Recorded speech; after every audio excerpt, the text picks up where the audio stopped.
जहाँ मैं रहती हूँ यहाँ हमारे एक राज्य मंत्री रहते हैं। मैं पिछले 8 दिनों से, जो बीजेपी के राज्य मंत्री हैं वो, तो सर वो मैं पिछले 8 दिनों से उनसे मिलने की कोशिश कर रही हूँ, अपॉइंटमेंट लेने की कोशिश कर रही हूँ, लेकिन सर मेरा नहीं हो पाया। तो शायद 1-2 दिन में मुझे अपॉइंटमेंट मिल जाए तो मैं उनसे कुछ अपने सवाल रखूं। वो बीजेपी के राज्य मंत्री हैं, कोई छोटे मोटे इंसान नहीं है।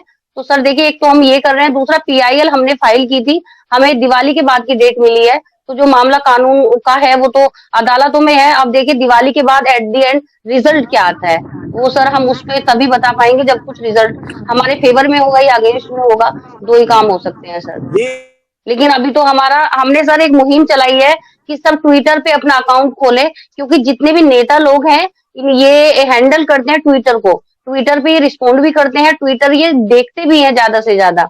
तो हमारी लोगों से ये अपील है कि ट्विटर पे सब अपना अकाउंट बनाए और ज्यादा से ज्यादा लोग ट्वीट करें, जो हमारी सरकार जागे और सर हमारी देश की सुरक्षा के लिए कड़े कदम उठाए। अपना भाई बनाए हम भी सीमा की तरह या सोनिया अख्तर की तरह, क्यों बनाए हम अपना भाई? आप बताइए सर, बांग्लादेश से आ रही है, कोई पाकिस्तान से आ रही है, ये कोई आश्रम है यहाँ जो आएंगे और आके डिजिटल भीख मांगेंगी? बात तो ठीक है, बात तो ठीक है।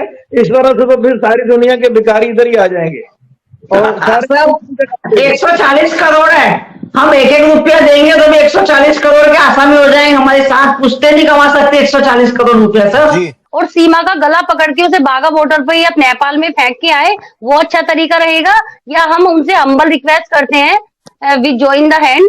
तो सर ये ज्यादा अच्छा है। एक चैनल है, हम कभी नाम नहीं लेते सर, हम इज्जत करते हैं। फियाज सर हमेशा रिस्पेक्ट के साथ आपका नाम लिया होगा, डॉक्टर सर का नाम लिया होगा, लेकिन उस चैनल पे हमें कहा जाता है कि मोदी जी योगी जी को कौन गालियां निकाल रहा है। सर एक बात बताइए, इलेक्शन आते हैं तो तुम कदमों में लेट जाते हो, और जब हमारा सवाल पूछने का नाम आता है कहते हैं योगी जी ने क्राइम खत्म करवा दिया। आप मेरी बात सुने सर, सबसे बड़ा क्राइम तो यूपी के अंदर अब हुआ है, जो इनलीगल तरीके से लेडी आई है जो सनातन धर्म को रिप्रेजेंट कर रही है। वो होती कौन है रिप्रेजेंट करने वाली?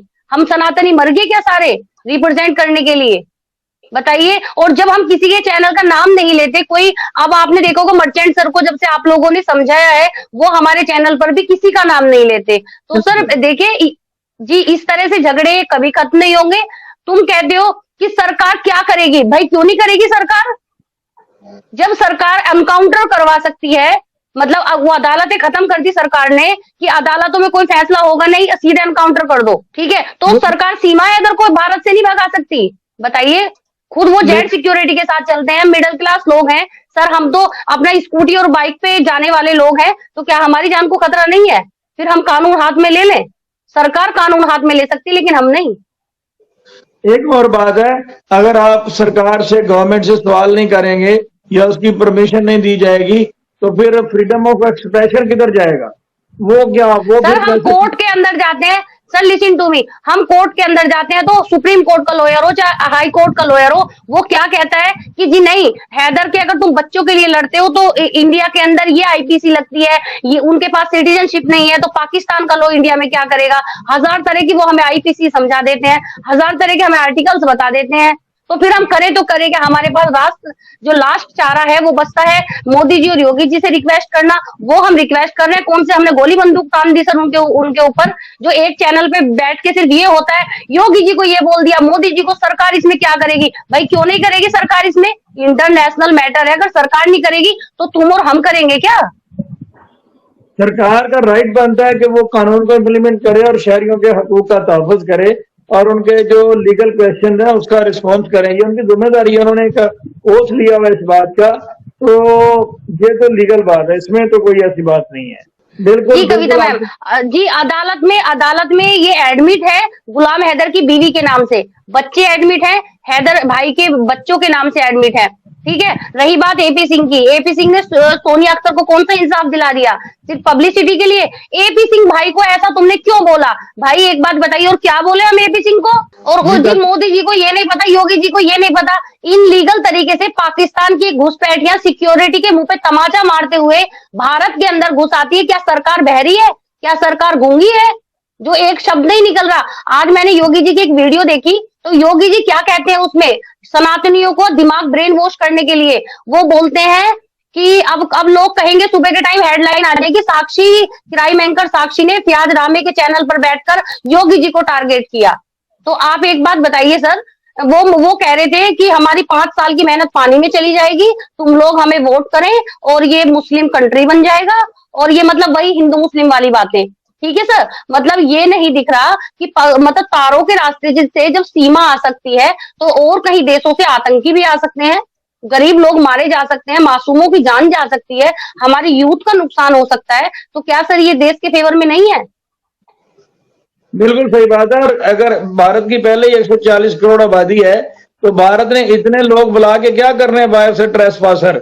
वो क्या 300 करोड़ करना चाहता है, अपनी आबादी मजीद बढ़ाना चाहता है? अगर इतने ट्रेसपासर बुला लेगा बाहर और गवर्नमेंट कुछ नहीं करेगी, तो इस पे तो उनका बनता है कि वो उस पे करें। और जितने भी हमारे लीगल प्रैक्टिस करने वाले कोलीग हैं, वो यही कहते हैं कि इस वक्त सीमा हैदर भारत के शिकंजे में है, उसके पंजे में है, और भारतीय सरकार को और भारतीय इदारों को एक्शन लेना होगा इस हवाले से, और फिर ही बात आगे बढ़ेगी। पाकिस्तान तो जस्ट उन्हें एक रिक्वेस्ट ही कर सकता है, और पाकिस्तान और भारत के दौरान कोई ऐसा ट्रीटी भी नहीं है। सब लोग अपने अपनी जगह पे कोशिश कर रहे हैं, तो सबको अप्रिशिएट करना चाहिए। अब इसमें एक चीज मुझे समझ नहीं आ रही कि ये आप लोगों को, शायद किसी को, साक्षी जी को या आपको मालूम हो कि सीमा हैदर को मोबाइल देने की इजाजत नहीं दी गई, तो फिर ये सोशल मीडिया किस तरह से यूज कर रही है? इसमें एटीएस वगैरह इसको नहीं पूछ रही क्या कि या इसको मोबाइल देने की इजाजत दी गई है? जी यही तो हमारा सवाल है सर, कि जब सीमा हैदर ने स्टार्टिंग में कहा था कि मुझे मोबाइल चलाने की इजाजत नहीं है, और अभी तक लोग कह रहे हैं एटीएस की जांच कंप्लीट नहीं हुई, और साक्षी जी, कविता जी, प्लीज एटीएस की जांच को कंप्लीट होने दो, आप फालतू मत बोलो। तो जब जब भाई एटीएस की जांच कंप्लीट नहीं हुई, तो ये सीमा हैदर कैसे ये फोन चला रही है? अब हमारी जो एटीएस अंधी हो चुकी है क्या? गूंगी बहरी है क्या वो? जो ये नहीं दिख रहा, जो इनलीगल तरीके से भारत में आया है, ठीक है, और साक्षी के नाम की कटवा दो तुम एफआईआर, अगर सही बोलना गलत है। वोटिंग करते हैं हम, वोट देते हैं हम सुनिए, एलविश यादव ने बिग बॉस जीता, एलविश यादव ने बिग बॉस जीता था, तो वो भी तो यूट्यूब पे ट्रेंड कर रहा था ना। तो मैम क्या हुआ, मनोहर लाल खट्टर हरियाणा के सीएम है सर, जो भारत के अंदर हरियाणा एक स्टेट है, तो वो उसे बुला के सम्मानित करते हैं कि तूने बिग बॉस जीत लिया। ठीक है, तो जब सीएम को ये खबर है, वो नाटक देखते हैं, सीरियल देखते हैं कि कौन बिग बॉस में जीत रहा है, कौन बिग बॉस में हार रहा है, तो लोग कहते हैं मोदी जी को टारगेट करते हैं। फॉर योर काइंडली इन्फॉर्मेशन, हम टारगेट नहीं करते, हमारी क्वेरी है, हमारे सवाल है, हमें जवाब चाहिए इन सवालों के। वो एलविश यादव एक यूट्यूबर है, वो एलविश यादव एक यूट्यूबर है। जब सीएम को यूट्यूबर की भी खबर है कि वो बिग बॉस जीत चुका है, तो क्या सीएम को ये खबर नहीं होगी कि, और कहते हैं यूपी के अंदर से क्राइम खत्म हो गया, यूपी के अंदर सरेआम एनकाउंटर करवाए, अदालतों का काम खत्म कर दिया। दूसरी एक बात, पुलिस का काम है पकड़ना, अदालत का काम है फैसला सुनाना, जजमेंट देना, पनिश देना या उन्हें रिहा करना, ये अदालत का काम है, ये पुलिस का काम नहीं है। तुमने पुलिस वालों को सिंघम बना दिया। तो भाई ये जो सरेआम जो मुजरा कर रही है सीमा हैदर, पाकिस्तान को तुम दुश्मन देश बताते हो, उस दुश्मन देश से आई हुई वो औरत हमारी यूथ को बिगाड़ रही है, वो तुम लोगों को नहीं दिखाई दे रहा? बिल्कुल बिल्कुल। और हमें कहते हैं मोदी जी को टारगेट कर रहे हैं, मोदी जी का क्या बिगाड़ दिया हमने? हमने तो अरे वोट देके उन्हें पीएम बनाया दूसरी बार, और आज तुम हमारे ऊपर सवाल उठाते हो कि मोदी जी को टारगेट कर रहे हैं। अब सर वो एलविश यादव है, वो सांपों की तस्करी, जो सांप का जो जहर वहर होता है उसके ऊपर वो एलिगेशन लगा है, राजस्थान सरकार ने उसे पकड़ा था लेकिन उसे छोड़ दिया गया है। तो अब मनोहर लाल खट्टर जो सीएम है, अब उन्होंने नहीं कहा कि आओ बेटा हम तुम्हें सम्मानित करते हैं। तो सर ये पॉलिटिक्स है, और लोग हमें कहते हैं तुम टारगेट कर रहे हो। भाई हम टारगेट नहीं कर रहे, हम सवाल कर रहे हैं। हमने कहा सर हम हाथ जोड़ते हैं आपके, इस सीमा नाम के सरदर्द को भारत से किक करो, और इससे ज्यादा प्यार से क्या बात करें सर हम? जहां मैं रहती हूँ यहाँ हमारे एक राज्य मंत्री रहते हैं, मैं पिछले 8 दिनों से, जो बीजेपी के राज्य मंत्री हैं वो, तो सर वो मैं पिछले 8 दिनों से उनसे मिलने की कोशिश कर रही हूँ, अपॉइंटमेंट लेने की कोशिश कर रही हूँ, लेकिन सर मेरा नहीं हो पाया। तो शायद 1-2 दिन में मुझे अपॉइंटमेंट मिल जाए तो मैं उनसे कुछ अपने सवाल रखूं। वो बीजेपी के राज्य मंत्री हैं, कोई छोटे मोटे इंसान नहीं है। तो सर देखिए, एक तो हम ये कर रहे हैं, दूसरा पीआईएल हमने फाइल की थी, हमें दिवाली के बाद की डेट मिली है, तो जो मामला कानून का है वो तो अदालतों में है। अब देखिए दिवाली के बाद एट द एंड रिजल्ट क्या आता है, वो सर हम उस पर तभी बता पाएंगे जब कुछ रिजल्ट हमारे फेवर में होगा या अगेंस्ट में होगा, 2 ही काम हो सकते हैं सर। लेकिन अभी तो हमने सर एक मुहिम चलाई है कि सब ट्विटर पे अपना अकाउंट खोले, क्योंकि जितने भी नेता लोग हैं ये हैंडल करते हैं ट्विटर को, ट्विटर पे ये रिस्पॉन्ड भी करते हैं, ट्विटर ये देखते भी हैं ज्यादा से ज्यादा। तो हमारी लोगों से ये अपील है कि ट्विटर पे सब अपना अकाउंट बनाए और ज्यादा से ज्यादा लोग ट्वीट करें, जो हमारी सरकार जागे और सर हमारी देश की सुरक्षा के लिए कड़े कदम उठाए। अपना भाई बनाए हम भी सीमा की तरह या सोनिया अख्तर की तरह, क्यों बनाए हम अपना भाई? आप बताइए सर, बांग्लादेश से आ रही है, कोई पाकिस्तान से आ रही है, ये कोई आश्रम है यहाँ जो आएंगे और आके डिजिटल भीख मांगेंगी? बात तो ठीक है, बात तो ठीक है।